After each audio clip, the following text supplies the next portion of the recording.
Hi hello welcome back to my YouTube channel. ಹಾಗೆಯೇ ಎಲ್ರಿಗೂ ಹೊಸ ವರ್ಷದ ಶುಭಾಶಯಗಳು.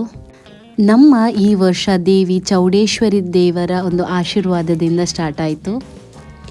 ನಾನು ಈ ಪ್ಲೇಸಿಗೆ ಹೋಗ್ತಾ ಇರೋದು ಸೆಕೆಂಡ್ ಟೈಮ್. ತುಂಬಾ ಚೆನ್ನಾಗಿದೆ. ನಿಮಗೆ ಎಲ್ಲೂ ಕೂಡ ಒಂದು ನಿದ್ದೆ ಬರುವಂತಹ ಫೀಲೇ ಆಗೋದಿಲ್ಲ. ಸುತ್ತಲೂ ನಿಮಗೆ ಹಸಿರು ಹಸಿರು ಹಸಿರು, ಎಲ್ಲಿ ನೋಡಿದರೂ ನಿಮಗೆ ಹಸಿರು ಕಾಣಿಸುತ್ತೆ, ಬೆಟ್ಟ ಕಾಣಿಸ್ತದೆ. ಆ್ಯಂಡ್ ವಿಶೇಷ ಏನು ಗೊತ್ತಾ, ಈ ಬೆಟ್ಟದಲ್ಲಿ ರೈಲ್ವೆ ಟ್ರ್ಯಾಕ್ ಕೂಡ ಇದೆ. ಇನ್ನೇನು ನಾವು ಟೆಂಪಲ್ಗೆ ರೀಚ್ ಆದ್ವಿ. ನಿಮಗೆ ರೋಡ್ ಸೈಡಿಗೆ ಈ ಥರ ಟೆಂಪಲ್ ಕಾಣಿಸುತ್ತೆ. ನೀವು ಬ್ಯಾಂಗ್ಳೂರಿಗೆ ಹೋಗೋದಾದರೆ ಇಲ್ಲಿ ಪಾರ್ಕ್ ಮಾಡಿ ದೇವರಿಗೆ ಕೈ ಮುಗಿದು ಹೋಗ್ಬೋದು. ಅಲ್ಲಾದರೆ ನಮ್ಮ ಥರ ನಿಮಗೆ ಹರಕೆ ಇದೆ ಅಂತ ಹೇಳಿದರೆ ಅಲ್ಲೇ ಪಕ್ಕದಲ್ಲಿ ಒಂದು ರೋಡ್ ಇದೆ. ಆ ರೋಡ್ ಮೂಲಕ ಹೋಗಿ ದೇವಸ್ಥಾನದ ಹತ್ತಿರ ಪಾರ್ಕ್ ಮಾಡ್ಬೋದು. ಯೂಶ್ವಲಿ ಎಲ್ಲ ಬಸ್ಗಳು ಇಲ್ಲಿ ಸ್ಟಾಪ್ ತಗೊಂಡು ದೇವರಿಗೆ ಏನಾದರೂ ಒಂದು ಕೊಟ್ಟು ಆಮೇಲೆ ಇಲ್ಲಿಂದ ಜರ್ನಿ ಮಾಡ್ತಾರೆ. ಆ್ಯಂಡ್ ನೀವು ನೋಡ್ತಾ ಇದ್ದೀರಲ್ಲ, ಇದು ಆಲದ ಮರ. ಈ ಮರದ ಅಡಿಯಲ್ಲೇ ಹರಕೆ ಕೊಡೋದು. ಟೆಂಪಲ್ ಹಿಂದೆಯಿಂದ ಇಷ್ಟು ಚೆನ್ನಾಗಿ ಕಾಣಿಸುತ್ತೆ ನೋಡಿ. ಆ್ಯಂಡ್ ಇದು ದೇವಸ್ಥಾನದಲ್ಲಿ ನೀವು ಅರ್ಚನೆ ಎಲ್ಲ ಮಾಡ್ಬೋದು. ಅರ್ಚನೆ ಕೂಡ ಅಷ್ಟೇ ಏನೆಲ್ಲ ಇದೆ ಅಂತ ನಿಮಗಿಲ್ಲಿ ಹಾಕಿರ್ತೀನಿ. ದೇವರಿಗೆ ಅರ್ಚನೆಗೆ ಅಂತ ಹೂ ತಗೊಂಡು ಹೋಗಿದ್ವಿ. ಹಾಗೆಯೇ ನಾವು ತಗೊಂಡು ಹೋದ ಹೂವನ್ನ ದೇವರಿಗೆ ಕೊಟ್ಟು ನಮಗೆ ರಿಟರ್ನ್ ಆಗಿ ಬಾಳೆಹಣ್ಣು, ಹೂವು, ಅರಶಿನ ಹಾಗೆಯೇ ಬಳೆ ಕೂಡ ಕೊಟ್ಟರು. ಟೆಂಪಲ್ ಅಂತೂ ತುಂಬಾ ಚೆನ್ನಾಗಿತ್ತು. ನಾವು ಅಲ್ಲಿ ದೇವರಿಗೆ ಪೂಜೆ ಎಲ್ಲ ಮಾಡಿ ಕೆಳಗೆ ಬಂದ್ವಿ.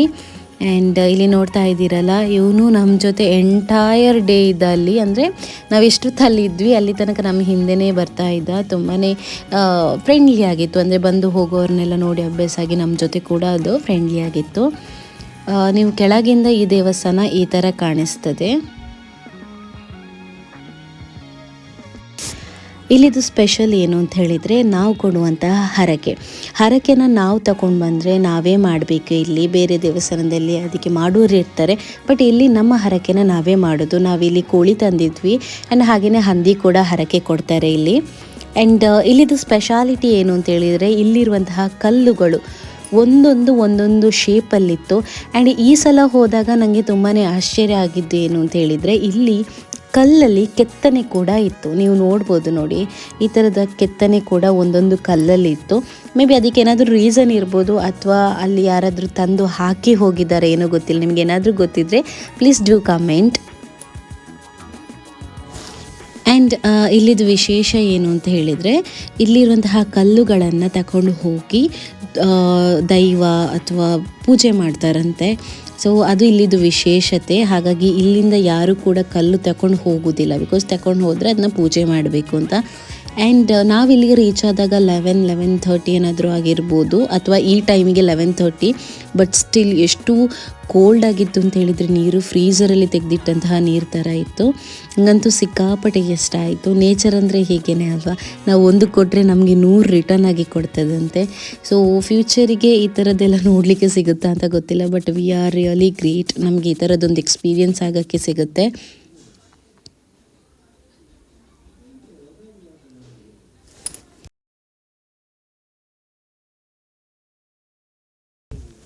ನಿಮಗೆ ಇಲ್ಲಿ ಫ್ಯಾಮಿಲಿ ಜೊತೆ ಬರ್ಬೋದು, ಬಂದು ದೇವರಿಗೆ ಹರಕೆ ಕೊಟ್ಟು ಇಲ್ಲಿ ಟೈಮ್ ಕೂಡ ಸ್ಪೆಂಡ್ ಮಾಡ್ಬೋದು. ಒಳ್ಳೆ ರೀತಿಯಾದಂತಹ ಒಂದು ಎಕ್ಸ್ಪೀರಿಯನ್ಸ್.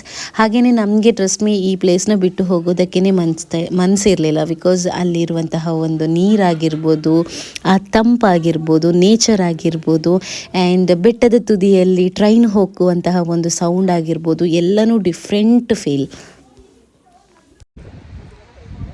ಇಲ್ಲಿ ಕೆಲವೊಂದು ಫ್ಯಾಮಿಲಿಗಳು ಬಂದು ಹರಕೆಯ ಅಡಿಗೆ ಎಲ್ಲ ಇಲ್ಲೇ ಮಾಡ್ತಾರೆ, ಅದನ್ನು ತೋರಿಸ್ತಿದ್ದೀನಿ. ಆಗಲೇ ಹೇಳ್ದಾಗೇ ಇಲ್ಲಿ ಫ್ಯಾಮ್ಲಿಗಳು ಇಲ್ಲಿ ಅಡುಗೆ ಮಾಡ್ತಾರೆ. ಇಲ್ಲಿ ಒಂದು ಫ್ಯಾಮ್ಲಿ ಬಂದಿತ್ತು, ಅವರೆಲ್ಲ ಸೇರಿಕೊಂಡು ಏನು ಹರಕೆಗೆ ಕೊಟ್ಟಿರ್ತಾರೆ ದೇವರಿಗೆ, ಅದನ್ನು ಇಲ್ಲಿ ರೆಡಿ ಮಾಡ್ಕೊಳ್ತಾ ಇದ್ರು. ಆ್ಯಂಡ್ ನೀವು ಯಾರಾದರೂ ಬ್ಯಾಂಗ್ಳೂರಿಗೆ ಹೋಗ್ತಾ ಇದ್ದೀರಾ ಅಂತ ಹೇಳಿದರೆ, ನೀವು ಡೆಫಿನೆಟ್ಲಿ ಈ ಟೆಂಪಲ್ನ ವಿಸಿಟ್ ಮಾಡಲೇಬೇಕು. ತುಂಬಾ ಚೆನ್ನಾಗಿದೆ. ಒಂದು ಸತಿ ಇಲ್ಲಿ ಸ್ಟಾಪ್ ತಗೊಂಡು ಬ್ಲೆಸ್ಸಿಂಗ್ ತಗೊಂಡು ಈ ನದಿಯ ಒಂದು ಫೀಲ್ ಮಾಡಿಕೊಂಡು ಆಮೇಲೆ ಬ್ಯಾಂಗ್ಳೂರು ಜರ್ನಿನ ಸ್ಟಾರ್ಟ್ ಮಾಡಿ. ತುಂಬಾ ಚೆನ್ನಾಗಿರುತ್ತೆ. ಐ ಹೋಪ್ ನೀವು ಈ ವಿಡಿಯೋನ ಲೈಕ್ ಮಾಡಿದ್ದೀರಿ ಅಂತ. ಇಷ್ಟ ಆದರೆ ಪ್ಲೀಸ್ ಲೈಕ್ ಮಾಡಿ, ಶೇರ್ ಮಾಡಿ, ಸಬ್ಸ್ಕ್ರೈಬ್ ಮಾಡಿ. ಬಾಯ್.